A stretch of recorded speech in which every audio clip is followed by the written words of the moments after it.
Business with one of our partners and sponsors here at Year of the Goat at goetzpartners, Mr. Marc Ziegler.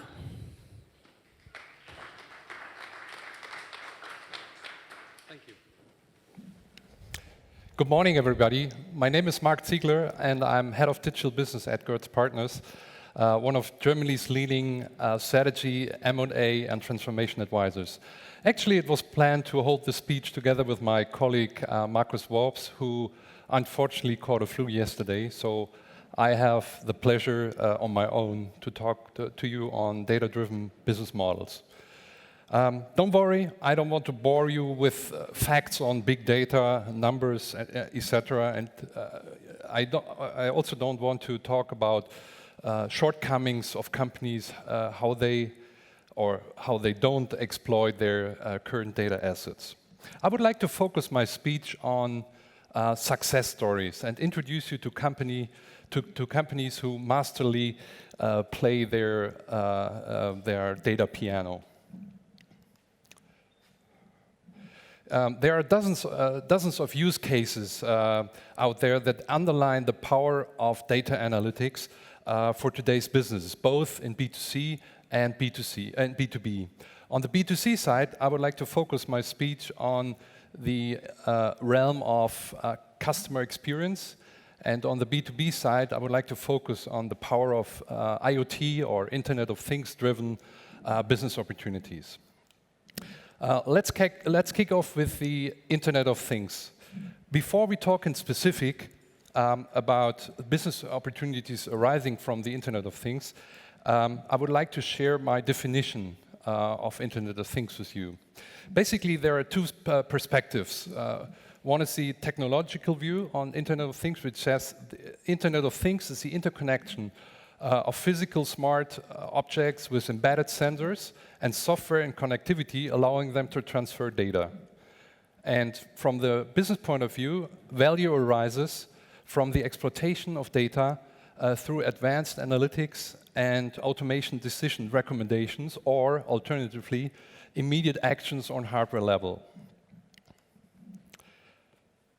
We see at leading industrial Internet of Things players that IoT solutions have the power to boost EBIT margins, both on the hardware and on the software end. Let me explain how this actually works. Let's talk about Rolls-Royce. They have established a service called Engine as a Service. Since a couple of years, Rolls-Royce equips their aircraft engines with over 100 sensors, which are measuring temperatures, velocity, pressures, etc. And those data are transmitted via satellite to a ground staff, which is called the Engine Health Monitoring Unit, consisting of over 150 data scientists. And they can predict occurring problems while the aircraft is in the air and transport those information to Rolls-Royce service staff on the ground. And they can solve the problem once the aircraft has landed at any airport around the globe. And this saves time and money. As a result, Rolls-Royce was able to sell more engines, including long-term service contracts with very high margins. So, as a result, they were able to boost their operating profit over the last 10 years by 4 percentage points, just by this service. Another good example is Michelin. Michelin has established a service called Tire as a Service. So in this case, sensors of truck tires directly report the detected routes the truck was driving, and the client is charged only for the mileage he drives it. So it's a fantastic new leasing model and helps truck companies or logistic companies to save their or to optimize their cash flow. On top of this service, Michelin developed another service which is called EfiFuel. And EfiFuel is a solution which helps logistics companies to save fuel. Over the last 2 years, they made the experience that they were able to adjust the fuel costs of logistics companies by over 1,300 euros per truck per year. And this is done by monitoring the driving behavior of the truck driver, including the data they got from the tires and also the telemetry data, plus GIS data. And out of this mixture, they are able to give recommendations on how logistics companies and their drivers can adjust their driving behavior. Monsanto is a pretty good example for precision farming. They have recently acquired the Climate Corporation for over $930 million, and they are able to combine climate data, soil data, seed data, and historical data. And by the combination of those analytics, they are able to provide recommendations how farmers can better plant their seeds, better use fertilizing, and so on. And they get the information in real time while they're sitting on their tractors. And as a result, farmers can save with this solution, or not save, can improve their income by over 40%. So companies like these and all other success examples in the field of IoT-driven business models have one thing in common. They all started their digital transformation journey with developing the appropriate business model. So they ask themselves the reason why they should enter the IoT business first. And we at goetzpartners have developed a business model taxonomy for data-driven business models, and this supports companies in defining the right and suitable business models. And this framework distinguishes between the degree of value add through IoT on the x-axis and the way companies purchase the new services on the y-axis. So this differentiates between, is this a service where the customer is charged by license or by consumption, or the ultimate way is to charge the customer for the outcome of the service. So now let's shift the focus towards the consumer-driven business and the realm of customer experience.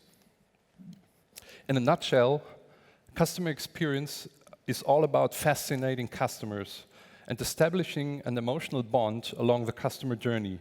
And this differentiates the successful brand from the unsuccessful brand. In a recently conducted study jointly with Voicer, we find out that companies rate customer experience significantly higher as a competitive differentiator than the traditional factors such as the product mix, the logistics, and pricing. This, of course, only works when customer experience is seen as a holistic approach, with combining experience with the brand itself at the heart of customer experience with product and service experience. Therefore, customer experience management has to integrate all customer touchpoints along the customer journey and requires a close cooperation between marketing, sales, and customer service. And the goal, obviously, should be to raise this bar above the neutral perception of the brand by the customer. The key question for all companies is, how do I measure customer experience? And how could I exploit the gained data or the gained customer intelligence in order to improve the customer experience?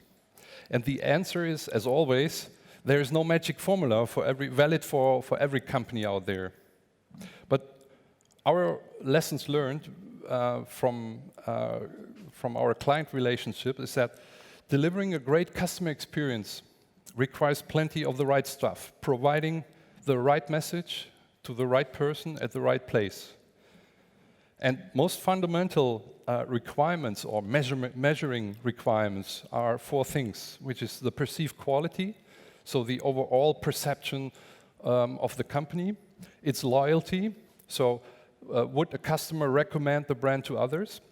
It's about attributional satisfaction, to find out if the customer, or what is the main reason why a customer buys a product or not. and the intention to repurchase. So will the customer recommend the product to others, to his peers, which is probably the most powerful result of driving customer experience. And to put big data to work in improving the customer journey, companies should keep, from our understanding, 3 things in mind. First, it's focus on top journeys. So it's not about having to understand every data point of the millions of possible touch points with your clients.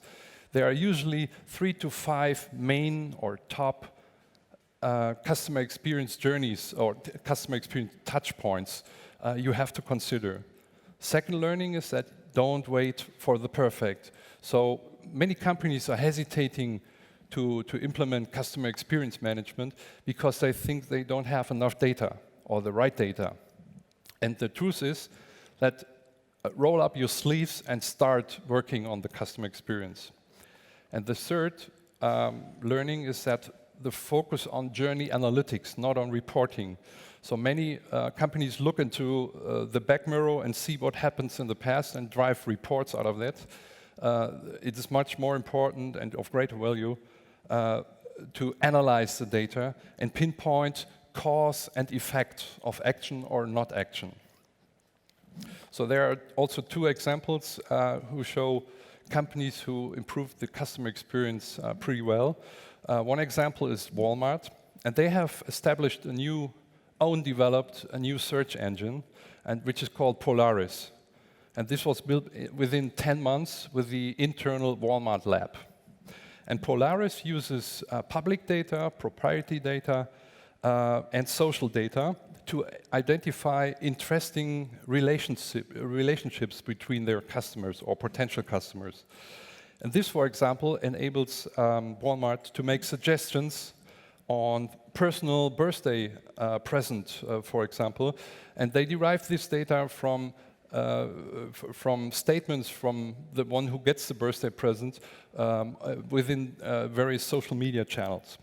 And the other value from adding, or the other value arising from this new search engine is the semantic interpretation capabilities. And this allows to direct users to alternative products if, for example, one product is out of stock.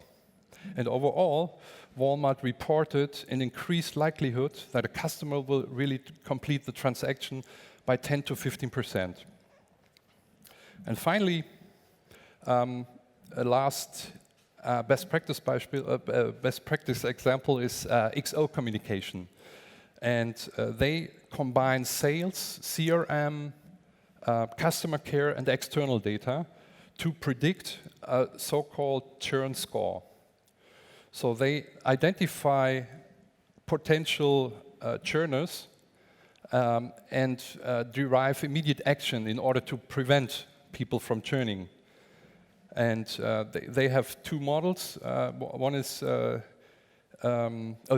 one I just mentioned is that, for example, a person who experienced lots of drop-off in their connections in the last week, and the system automatically detects who might have had this problem in advance. And once the customer calls the call center and complains about these bad connections, the customer representative is able to convince or to bind him to the company by, for example, allowing him to switch to a new smartphone prior to his usual 6 months ending contract. This is one example.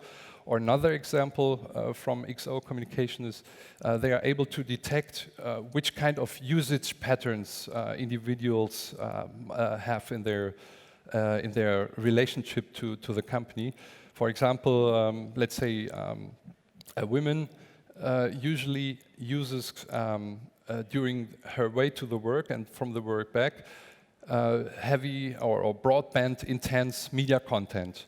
And on the other hand, this lady has a contract only for valid for 3G. And the customer representative can preactively call these women and tell her that there is a great opportunity for a new subscription, that exactly the time when she commutes from A to B, she can upgrade to LTE in this time. And this is also a very good example where the company provides a personal service. So in the end, maybe as a conclusion for both parts of my presentation, B2B and B2C, is that big data impact doesn't come from the data itself. It comes from data analytics and the people who have the capability to interpret this data. Thank you very much for listening. It was a great pleasure. Thanks.